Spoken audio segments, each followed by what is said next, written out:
நான் யார் எதுக்கு எந்த நேரத்தில் கூப்பிட்டாலும் சரி, சாதம் அடுப்பில் கொதிச்சுன்னு இருந்தாலும் சரி, ஆஃப் பண்ணிட்டு போய் நிற்பேன். நான் அனுபவிச்சிருக்கேன், அந்த மாதிரி போய் நின்று இருக்கேன். ஆனால் எனக்கு இறைவனை நேரில் வந்திருக்கிறார், இறைவன் நேரில் வந்து அருள் புரிஞ்சிருக்கிறார். எல்லாருக்கும் அது நடக்கும். ஏன்னா நான் அனுபவபூர்வமாக சொல்கிறேன், எல்லாருக்குமே இது நடக்கும். இறைவன் நேரில் வருவார். எதுக்கு நம்ம போகிறோமோ இல்லையோ, கல்யாணம் ஒரு நல்ல காரியம், அதுக்கு தாங்க முன்ன நின்று நம்ம செய்யணும்.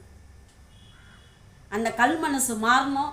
அவங்க அந்த குழந்தைக்கு முன்ன நின்று எடுத்து நடத்தணும்னு நான் இறைவனை வேண்டிக்கிறேன். இந்த வீடியோவை எல்லாருக்கும் நீங்கள் பகிருங்க, எல்லாரும் தெரிஞ்சுக்கிட்டோம். எவ்வளோ பெரிய விசேஷமானது. கல்யாணம் நடக்குமான்னு இருக்கிற இடத்துல ஒரு தாய் தந்தை இல்லாத குழந்தைக்கு நடக்கும்போது இந்த மாதிரி பண்ணுறது எவ்வளோ தர்ம சங்கடமான சூழ்நிலை தெரியுமா? நம்ம யார்